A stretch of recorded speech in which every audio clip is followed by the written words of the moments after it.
Welcome to அபி சமையல். இன்னைக்கு சப்பாத்திக்கு தொட்டுக்கிற மாதிரி சூப்பரான சிம்பிளான வெஜிடபிள் கிரேவி எப்படி செய்யலான்னு பார்க்க போறோம். ஒரு குக்கர்ல 2 ஸ்பூன் எண்ணெய் சேர்த்து நல்லா காஞ்சதும் 1/2 ஸ்பூன் சீரகம், 1/2 ஸ்பூன் சோம்பு, ஒரு சின்ன துண்டு பட்டை, 4-5 கிராம்பு, ஒரு பிரிஞ்சி இலை, 2 ஏலக்காய் சேர்த்துட்டு நல்லா தாளிச்சிருங்க. நீளமா நறுக்குன 3 பெரிய வெங்காயம், ஒரு கொத்து கருவேப்பிலை சேர்த்துட்டு நல்லா வதக்கிடுங்க. வெங்காயம் நல்லா பொன்னிறமா வதங்கினதும் 1 ஸ்பூன் இஞ்சி பூண்டு விழுது சேர்த்துருங்க. இதையும் நல்லா வதக்கிட்டு 2 தக்காளி பழத்தை பொடியா நறுக்கி சேர்த்துருங்க. தக்காளி நல்லா வதங்கினதும் 1 ஸ்பூன் மிளகாய்த்தூள், 1 ஸ்பூன் மல்லித்தூள், 1/4 ஸ்பூன் சீரகத்தூள், 1/4 ஸ்பூன் மிளகுத்தூள், 1/4 ஸ்பூன் மஞ்சள் தூள், தேவையான அளவு உப்பு சேர்த்துட்டு நல்லா கலந்து விட்டுருங்க.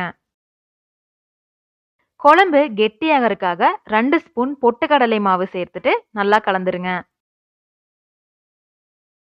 இப்போ இதுல பொடியா நறுக்குன கேரட் பீன்ஸ், சுடுதண்ணில ஊற வச்சு நல்லா புளிஞ்சு வச்சிருக்க சோயா, இதையெல்லாம் சேர்த்துட்டு நல்லா கலந்து விட்டுருங்க.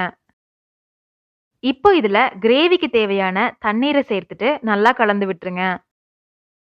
கிரேவி நல்லா கொதிக்க ஆரம்பிக்கும் போது குக்கரை மூடி வச்சுட்டு 4 விசில் விட்டுருங்க.